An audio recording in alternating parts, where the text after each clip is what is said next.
எல்லாருக்கும் வணக்கம். இன்னைக்கு நம்ம இந்த வீடியோல என்ன பார்க்க போறோம் அப்படின்னு பார்த்தீங்கன்னா, இதுக்கு முன்னாடி நம்ம ஒரு லைனிங் ப்ளவுஸை வந்து அடிச்சு திருப்பி பைப்பிங் எப்படி போடுறது, அதே போல நூல் பைப்பிங் எவ்வளோ ஃபினிஷிங்கா போடுறது அப்படிங்கிறதையும் இதுக்கு முன்னாடி வீடியோ போட்டிருந்தோம். அந்த வீடியோக்கு நல்ல ரெஸ்பான்ஸ் கிடைச்சிருந்தது. அந்த வீடியோல ஒருத்தங்க கேட்டிருந்தாங்க, நம்ம சாதா ப்ளவுஸ்க்கு எப்படி பைப்பிங் போடுறது அப்படின்னு சொல்லி கேட்டிருந்தாங்க. நம்ம அதனால இந்த சாதா ப்ளவுஸ்க்கு ஹெம்மிங் போடுறதுக்கு பதிலா நம்ம எப்படி பைப்பிங் போடுறது அப்படிங்கிறது தான் இந்த வீடியோல பார்க்க போறோம். இந்த வீடியோவை ஸ்கிப் பண்ணாம முழுசா பாருங்க. பார்த்துட்டு உங்களுக்கு பிடிச்சிருந்துச்சு அப்படின்னா ஒரு லைக் கொடுத்துட்டு உங்க ஃப்ரெண்ட்ஸுக்கும் ஷேர் பண்ணுங்க. மறக்காம நம்ம சேனலை சப்ஸ்கிரைப் பண்ணி பெல் ஐக்கானை கிளிக் பண்ணி ஆல்ல செட் பண்ணி வச்சுக்கோங்க. வாங்க இன்னைக்கான வீடியோக்குள்ள போலாம்.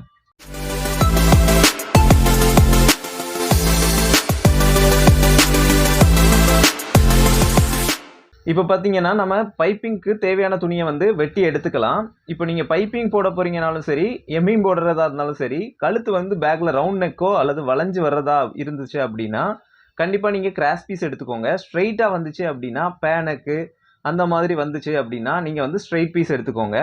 இப்போ வந்து நமக்கு கிராஸ் பீஸ் தான் தேவை. நம்ம அதனால் கிராஸ் பீஸை வந்து ஒரு 1.5 இன்ச்சு சைஸில் நம்ம வெட்டி எடுத்துக்கலாம்.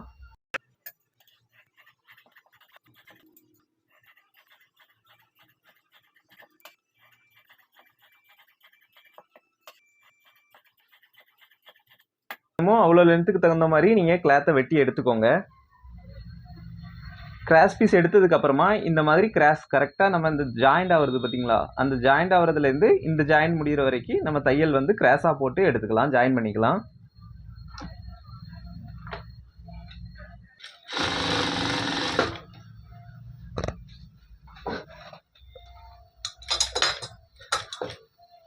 அதே போல் இன்னொரு கிளாத்தையும் நம்ம ஜாயின் பண்ணி எடுத்துக்கலாம்.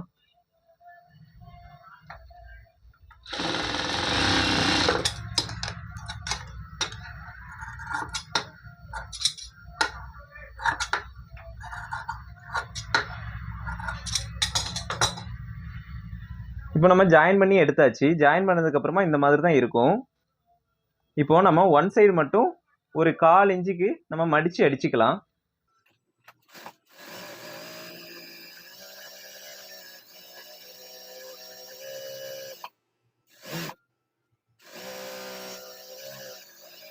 இந்த மாதிரி மடித்து அடிச்சுக்கோங்க. ஒன் சைடு மட்டும் நம்ம ஒரு 1/4 இன்ச்சுக்கு மடித்து அடிச்சிருக்கோம். ஃபுல்லாகவே இந்த மாதிரி அடித்து எடுத்துக்கோங்க. இப்போ நம்ம பைப்பிங் போடுறதுக்கான ப்ளவுஸை எடுத்து இந்த மாதிரி வச்சுக்கோங்க. வச்சுட்டு நம்ம அந்த மடித்து அடிக்காத பகுதி இருக்குது பார்த்தீங்களா, அதில் வந்து நம்ம 1/4 இன்ச்சுக்கு மட்டும் அதோட சேர்த்து ஜாயின் பண்ணி எடுத்துக்கலாம்.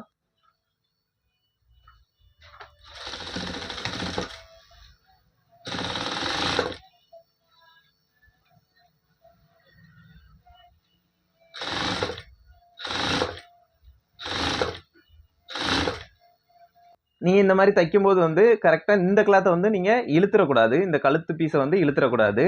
நீங்கள் இழுக்கிறதா இருந்துச்சு அப்படின்னா நீங்கள் அந்த மேலே வச்சு தைக்கிறீங்க பார்த்தீங்களா, நம்ம பைப்பிங் கொடுக்கறதுக்கு துணி, அந்த துணியை வேணால் கொஞ்சம் லைட்டாக இழுத்து வச்சு நீங்கள் தைச்சிக்கோங்க.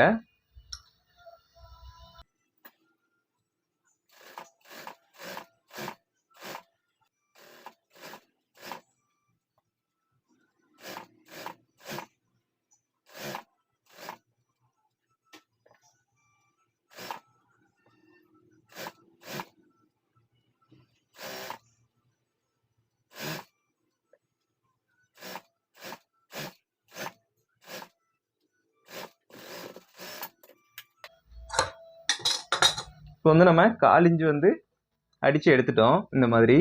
இப்போ கரெக்டாக அந்த டேனிங் வர்ற இடத்துலலாம் நீங்கள் வந்து லைட்டாக அந்த கிளாத்தை மட்டும் லைட்டாக வெட்டி விட்டுக்கோங்க. இந்த வெட்டி விடுறது எதுக்காக அப்படின்னா நமக்கு அந்த டேனிங் வந்து கரெக்டாக வளைஞ்சு நிற்கணும் அப்படிங்கிறதுக்காக.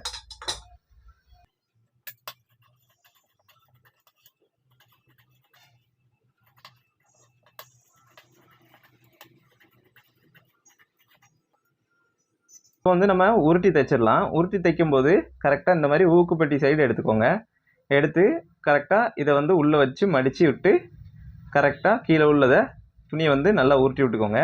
இந்த மாதிரி உருட்டி விட்டிங்க அப்படின்னா நமக்கு வந்து பைப்பிங் வந்து நீட்டாக வரும். இந்த மாதிரியே நம்ம மடித்து வச்சு அடித்து எடுத்துக்கலாம்.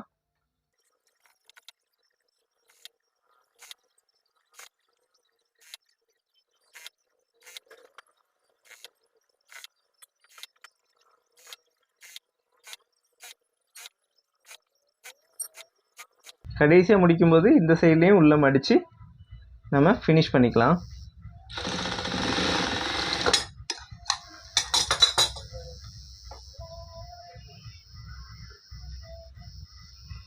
பாருங்க நம்ம இந்த மாதிரி ஃபினிஷ் பண்ணியிருக்கோம் அப்படிங்கிறத.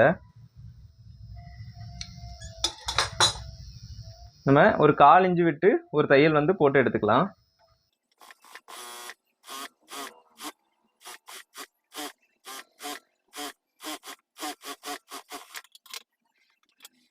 இப்போ வந்து நம்ம பைப்பிங்கை வந்து அடித்து முடிச்சிட்டோம். கரெக்டாக நீங்கள் தையல் போடும்போது கரெக்டாக அந்த நம்ம பைப்பிங் மேலேயும் ஏறாமல் இந்த ப்ளவுஸ்லேயும் அதிகமாக ஏறாமல் நம்ம அந்த கரெக்டாக அந்த ஒட்டுலேயே வந்து கரெக்டாக இந்த மாதிரி போட்டுக்கோங்க.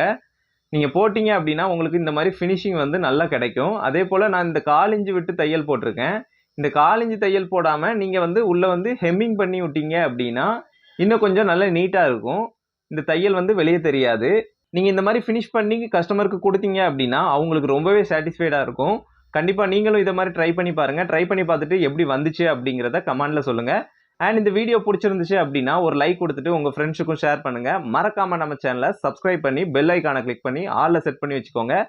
அடுத்து ஒரு நல்ல வீடியோவில் பார்க்கலாம்.